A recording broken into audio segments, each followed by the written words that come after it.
কোথাকার কি মলি সাহেব, সে নিজে ডাব চুরি করেছে, শুনলো, নিজেই স্বীকারোক্তি দিয়েছে, তার ভিডিও রেকর্ড আমি পেলাম। সে নিজে বলছে আমি 17 বছর ধরে ডাব চুরি করে খেয়েছি।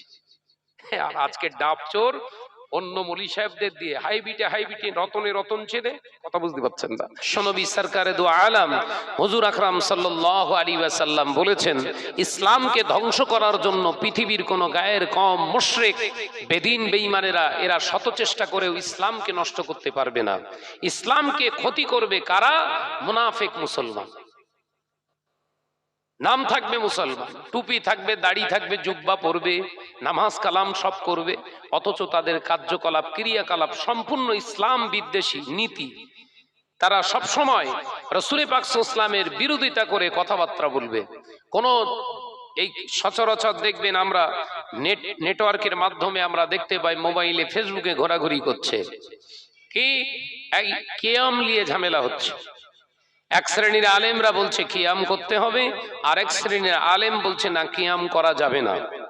এ নিয়ে মতনৈক্য তৈরি হয়েছে। কিয়াম নিয়ে মুসলমানদের ভিতরে মারপিট, কাফের ফতোয়া দেয়া দিয়ে হচ্ছে। একবারও কেবিল লাইন নিয়ে ফতোয়া দেওয়া হয়নি। হয়েছে? শুনেছেন কোন সময়? ও ফতোয়া দেবে না। জাতি ধ্বংস হয়ে যাচ্ছে, অন্যায় রাহাজানির রাস্তায় অর্থ ব্যয় করছে, ওকে আটকা না, ও আটকানো যাবে না।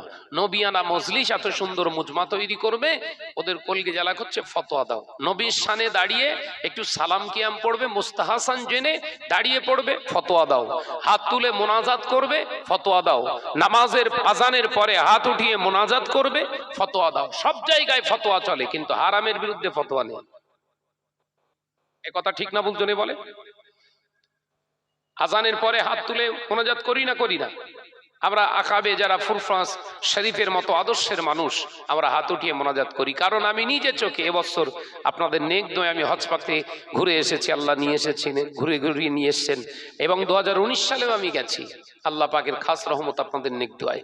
ওখানে মদিনার মসজিদে নববী শরীফে রাসূলুল্লাহ সাল্লাল্লাহু আলাইহি ওয়াসাল্লামের মদিনার মসজিদে নববী শরীফের যেখানটায় দাঁড়িয়ে মুয়াজ্জিন আজান দিচ্ছেন, ওর ঠিক পাশেই নিচেতে আমি অবস্থান করেছি। আল্লাহ তৌফিক দিয়েছিল বলে দেখেছি, নিজে চোখে দেখলাম। ওখানে আজান দিলেন, মুয়াজ্জিন সাহেব আজান দিয়ে দু হাত উঠিয়ে দীর্ঘক্ষণ ধরে মোনাজাত করে অঝর নয়নে কাঁদছে এবং শেষে সিজদা করলেন। একবার জোরে বলুন না সুবহানাল্লাহ।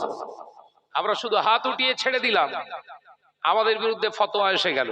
তো প্রথম বন্ধ করুন না, রাসূলুল্লাহর মাজার মুকাদ্দাসের পাশে দাঁড়িয়ে আজান দিচ্ছে, সেই লোক দীর্ঘক্ষণ ধরে মুয়াজ্জিন সাহেব হাত উঠিয়ে মোনাজাত করলো এবং অঝর নয়নে কাঁদলো। আমি দেখলাম। এখনো আপনি যাবেন, আমি রমজান মাসে আবার যাব, নিয়ত করেছি। আল্লাহ চাইলে চলেন আমার সঙ্গে, আমি চোখে আঙুল দিয়ে দেখিয়ে দেবো। বন্ধ করুন আগে ওগুলো। কথা ঠিক না বলি? রাসূলুল্লাহর পাশে এগুলো হচ্ছে, দিন দরদি হয়ে গেছেন, তাহলে এগুলো আগে বন্ধ করছেন না কেন? আসলে বিষয়টা এটা নয়। মুসলিম জাতিকে বিভিন্ন প্রসেসিং করে ডিভাইড করে দাও। মুসলমানরা ভাগ হয়ে যাক। এতে হবে কি? অতি সহজেই মুসলমানদেরকে পথভ্রষ্ট করে সব জাহান্নামীমুখী করে দেয়া সহজ হবে। এটা একটা বিরাট একটা চক্রান্ত।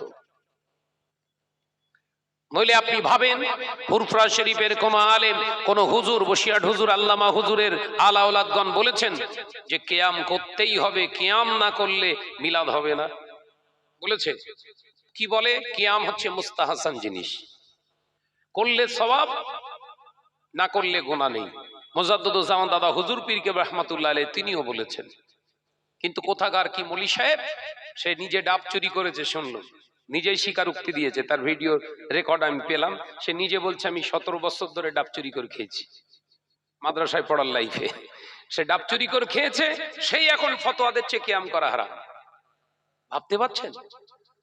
ও নিজে চোর, ফতোয়া দিচ্ছে কিয়ামের বিরুদ্ধে।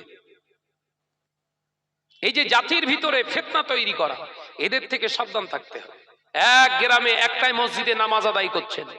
আপনারা ভাববেন আজ থেকে 40 বছর আগে মসজিদে ফিতনা ছিল না, মুসল্লিদের ভিতরে কোনো মতনৈক্য ছিল না, সবাই নামাজের পরে হাত উঠিয়ে মোনাজাত করত, আজানের পরে হাত উঠিয়ে মোনাজাত করত, একই সঙ্গে ভাই মিল ছিল। নতুন কোথাকার কে দুটো আমরা ভাতে দেশে এসে আপনাদের ভিতরে দিয়ে এই এটা চলবে না ওটা চলবে না, ওকে প্রশ্ন করুন এটা চলবে না ওটা চলবে না, আমাদের বলে লাভ নেই। কারণ আমাদের আকাবি আমরা যাদের অনুসরণ করি মুজাদ্দিদুজ্জামান তাবা হুজুর পীর কেবলা রাহমাতুল্লাহ আলাইহি, যিনি মদিনা শরীফ থেকে মক্কা শরীফ থেকে 40টা হাদিসের কেতাবে সনদপ্রাপ্ত হয়েছিলেন, যিনি বাংলার জমিনে এসেছিলেন 40টা হাদিসের কেতাবের সনদপ্রাপ্ত যিনি হয়েছেন, তিনি যখন আমাদেরকে এই রাস্তা দেখিয়ে গেছে, তাহলে আপনাকে 41টা কেতাবের সনদপ্রাপ্ত হয়ে তবে ফতোয়া দেয়া লাগবে। কথা বুঝতে পারছেন না? বশির আল্লামা হুজুর 25,000 শরিয়াতের কেতাব পড়েছে। কত হাজার বললাম? শরিয়াতের কেতাব 25,000 পড়েছে। মৌলী সাহেব তুমি যদি অত ফতোয়া দিতে চাও আজানের পরে হাত উঠে মোনাজাত করা যাবে না, তাহলে বশির আল্লামা হুজুর 25,000 কেতাব পড়েছে, অন্তত আপনাকে 20,000 কেতাব পড়া লাগবে। কথা বুঝাতে পারলাম না? বশির আল্লামা হুজুর 18,000 হাদিসের একজন হাদিসে হাফেজ। সুবহানাল্লাহ বলেন। বশির আল্লামা হুজুর 18,000 হাদিসের হাফেজ ছিলেন। সেই মানুষটি ফতোয়া দিতে পারলেন না, নিজে হাত উঠিয়ে মোনাজাত করলেন, নিজে হাত উঠিয়ে আজানের পরে মোনাজাত করতেন। তিনি মানুষকে উদ্বুদ্ধ করেছেন, তিনি দাঁড়িয়ে কিয়াম সালাম করেছেন।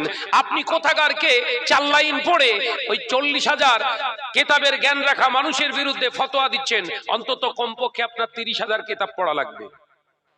রাসূলুল্লাহর শানে একটু সালাম পড়বেন? চলবে না। কথা বুঝতে পারছেন? যে হাজী ইমদাদুল্লাহ মুহাজির মক্কি রাহমাতুল্লাহ আলাইহির কিতাবে হুজুর নিজে লিখেছেন, তানার সাওয়ানির ভিতরে এসেছে, তিনি নিজে মিলাদ শরীফ এবং কিয়াম শরীফ পড়তেন। একবার জোরে বলুন না। আর আজকে ডাবচোর অন্য মৌলী সাহেবদের দিয়ে হাইবিটে রতনে রতন ছেড়ে, কথা বুঝতে পারছেন না, তাদের কাছে ফোন করে ভিডিও রেকর্ড করে ছেড়ে দিয়েছে না, তারা বলছে উনি করেছেন এখন চলবে না। বোঝো ঠেলা। তার মানে ওনাদের আকাবি তো তিনি। হাজী ইমদাদুল্লাহ মুহাজির মক্কি রাহমাতুল্লাহ আলাইহি, তিনি বিদগ্ধ পণ্ডিত আলেমে দ্বীন ছিলেন, শুধু তা নয় বড় একজন শাইখুল হাদিস। তিনি নিজে বাড়িতে মিলাদ শরীফ দিতেন এবং নিজে দাঁড়িয়ে কিয়াম করতেন। জোরে বলবেন না সুবহানাল্লাহ? তানাকে ওনারা বলছে আল্লাহর ওলি ছিল, আল্লাহর ওলি ছিল, ওনারা মানেন, এখনো বলেন রহমতুল্লাহ আলাইহি বলে, মানে তার মানে কি আল্লাহর ওলি, আল্লাহর নেক বান্দা বলে মানে। ওনাদেরকে যখন প্রশ্ন করা হচ্ছে হুজুর করতেন, তানার কিতাবে আমরা পাচ্ছি, তাহলে এখন হারাম ফতোয়া আসলো কি করে? বলছেন না, তিনি করতেন, তানার নস থেকে তিনি করতেন, এখন চলবে না। তার মানে বলতে চাচ্ছে কালকেই কিয়ামত হয়ে যাবে, ওদের সঙ্গে সব গ্যারান্টি কার্ড হয়ে গিয়ে ভালো আর কেউ নেই।